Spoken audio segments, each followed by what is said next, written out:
Welcome to CSL TV, and I just hope you guys are having a beautiful, blessed day. Now, if you're new to the channel, this is just a review, reaction, and informational channel. Hopefully the informational part help you or someone out in life, and we just gonna watch some videos and talk about them. Now, some of the stuff I show you guys, I know you might be able to find it elsewhere, or you might not be able to find it elsewhere because we can't be everywhere at all times. So with that being said, to all the people that's been rocking with me, hey, I appreciate the love. I appreciate all that because we be watching some crazy stuff. Let me tell you what, let me tell you.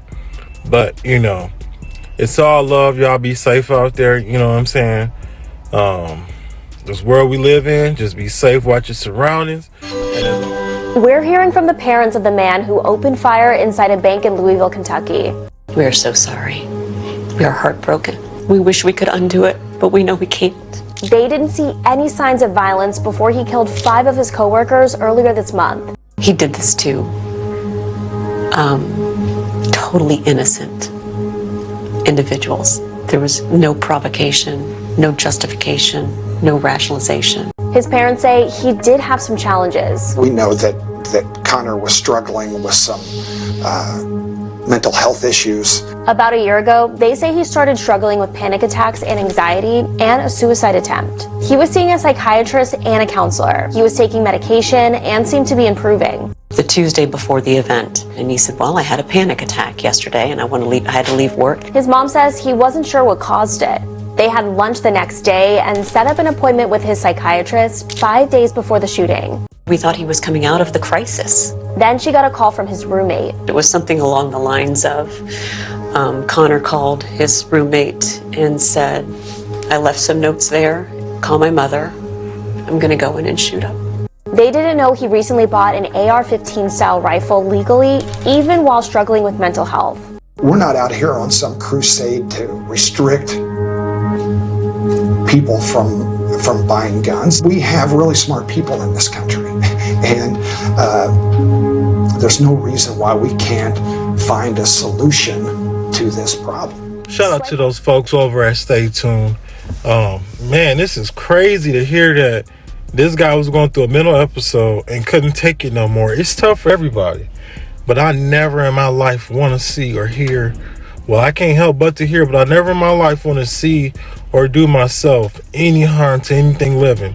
Now, I know folks do it for like hunting and shit like that, but I don't even want to go hunt no animals, real talk. Like, I just feel everything should live as they are, and when it's time, it's time. That's what I feel, you know what I'm saying? But unlike, you know, this guy, we have people out here who likes to feel they can make those type of calls. But again, you know, it's sad to hear that these folks lost their life. So y'all just be safe out there and just watch your surroundings. So we gonna get into some videos of why you should be aware of your surroundings and all this type of stuff. And you know what I'm saying? Maybe this type of technique or whatever these folks are doing can help me, you, anybody in a crazy situation. Cops are looking for 2 men accused of attempting to abduct a child right off the street. Surveillance video provided by the NYPD shows the terrifying incident that took place around 8 o'clock at night in Queens. Investigators say 2 men in an older model maroon car pulled over. The driver got out of the car, ran over to a child on the sidewalk, picked him up, ran back to the vehicle, and put him in the back seat. The child's family chased the man to get the boy back. Cops say the child's mother was able to reach through the front passenger's window and pull the boy out, while the second suspect sat in the front seat. Cops say the boy, who was only 5, wasn't injured. The suspect who grabbed the child is described as a dark-skinned man in his 30s. The second suspect is described as a light-skinned man in his 50s or 60s wearing eyeglasses. Anyone with information is urged to contact NYPD Crime Stoppers. For Inside. Now, if you guys look at the, you know what I'm saying, hopefully y'all paid attention to what these people look like. If y'all see anything, go ahead and hit them people up in New York about what's going on. For Inside. quick thinking between employees led to a heroic child rescue.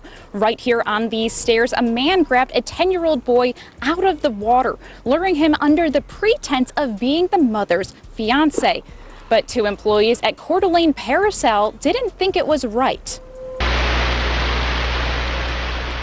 Around 8 in the evening, surveillance video shows a man approaching the Coeur d'Alene Paracel booth with a child. Immediately, the kid went around me and kind of hid behind me and stated, "I don't know that man and he's not my dad." Police say the man insisted he was the boy's father, but Paracel owner Jamin Rodriguez sensed something was wrong.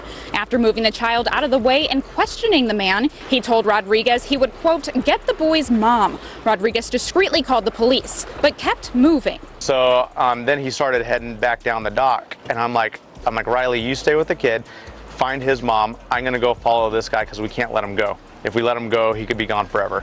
Rodriguez has kids of his own and felt the danger of the child who was now hiding behind him. He followed the man for 15 minutes around the lake, updating dispatch on his every step, much to the man's dismay. He's like, stop following me, leave and go back to your booth. And I was like, no. He's just like a main actor in like a horror movie, like that kind of creepy oddness. Meanwhile, his employee stayed with the child and went to find his actual mom. He goes, she's right there, can we run? And so we both started to run to her. He was crying, super sad. The boy's mother says everything feels surreal, but she's so grateful for the help of the men. The most important thing to take from this story is people are just more aware of the fact that this stuff could happen in our little town of Coeur d'Alene. When police arrived, the suspect John Marshall Randolph was booked into the Kootenai County Jail for 1 count of child enticement.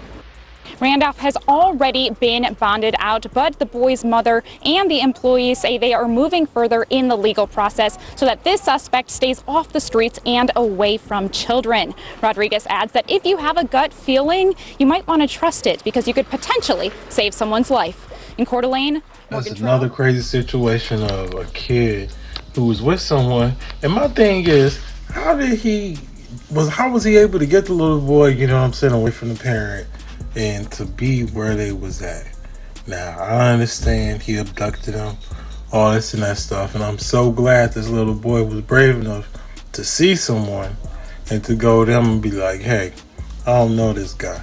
But even if a little kid don't do that, even if you see an adult or somebody with a kid, look at them, see how the kid act, you know what I'm saying?